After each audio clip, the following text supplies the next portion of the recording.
Voici notre astuce santé avec Cathy Ndiaye.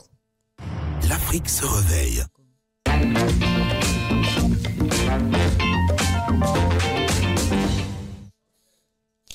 Bonjour.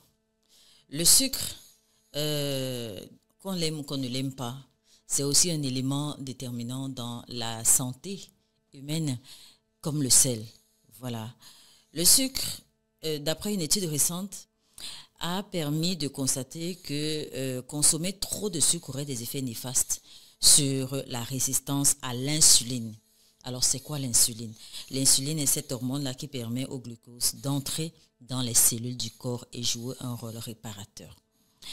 Également, l'hypertension, le tour de taille, l'obésité et même le diabète. Alors, quels sont les signes indiquant qu'on a consommé trop de sucre, qu'on est passé à l'excès, qu'on a gâté, comme qui dirait, le dosage trop élevé en sucre? Eh bien, le premier signe, c'est une fatigue après les repas. On a toujours l'impression qu'après avoir mangé, on a fourni un effort conséquent et puis les membres lâchent un peu, le corps lâche un peu parce qu'il y a un excédent d'une entité venue de l'extérieur et ça chamboule tout. On a également des sautes d'humeur, on a des angoisses après avoir une rage de sucre. La rage de sucre, c'est le fait d'être quelquefois à mesure de prendre 2-3 morceaux de sucre juste pour mettre dans la bouche et ressentir une sensation qui nous emmène à penser que voilà, c'est normal, c'est ceci. C'est une forme de rage de sucre. Je ne sais pas comment expliquer ça. Toujours est-il que la consommation du sucre telle que nous l'avons apprise dès le départ, c'est autre 2-3 morceaux dans une tasse de café, de lait, de citronnelle, ou même pas du tout. Mais il convient de modérer sa consommation pour éviter justement des désagréments au niveau de notre organisme. Et également, on a un pouls rapide. On a une confusion parfois mentale. On peut dire des choses et être par exemple dans une bipolarité où on ne contrôle plus ce qu'on dit.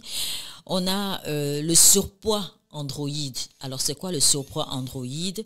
Il se manifeste par l'apparition des graisses au niveau du ventre. Claude, je ne sais pas si on t'a déjà dit que tu as du surpoids androïde. En fait, on a l'impression qu'on a un embonpoint, d'accord?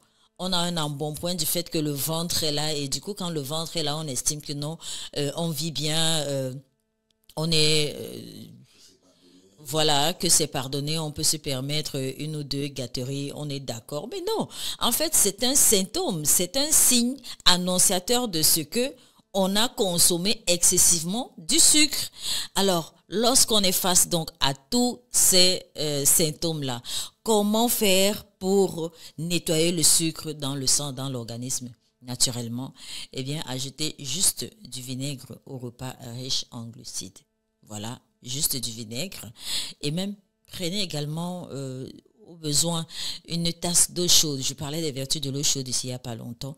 Ajoutez-y quelques gouttes de vinaigre. Ça produit un bien réparateur. Tout comme une tasse d'eau chaude avec juste du clou de girofle, ça vous permet de réguler tout ce désordre que le sucre a causé en vous. Et également du jus de cannelle. La cannelle, on en trouve au marché avec du curcuma et du citron. Le curcuma, il est à foison au marché. C'est des choses qu'on ne retrouvait pas il y a certaines années. Aujourd'hui, la mondialisation a fait qu'on a déjà le curcuma chez nous.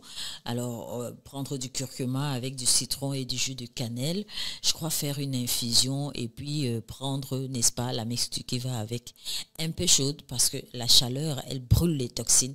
C'est ce que je préconise le plus souvent, prendre des boissons chaudes. Mais aussi, pour faire plus simple, on peut prendre de l'eau citronnée où on ajoute quelques feuilles de menthe, ça produit un bienfait et puis ça permet de réparer le sommeil aussi. Ça, c'est l'autre astuce. Et voilà, pour mieux purifier l'organisme, on ne le dira jamais assez, faites du sport. Essayez de vous mettre à jour, faites du sport, coulez la sueur. N'allez pas à la santé comme Claude qui chaque samedi matin, dimanche matin va à la santé et après il s'assoit au pépé soupe. Non.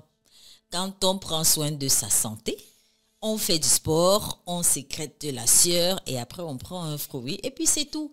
Voilà, on n'a pas besoin de prendre du sucre parce qu'à un moment donné, certains sportifs prônaient du riz avec du sucre après du sport. Mais c'est peut-être conseillé, mais moi, je ne vous conseille pas ça. Moi, je ne vous le dis, je ne vous conseille pas ça.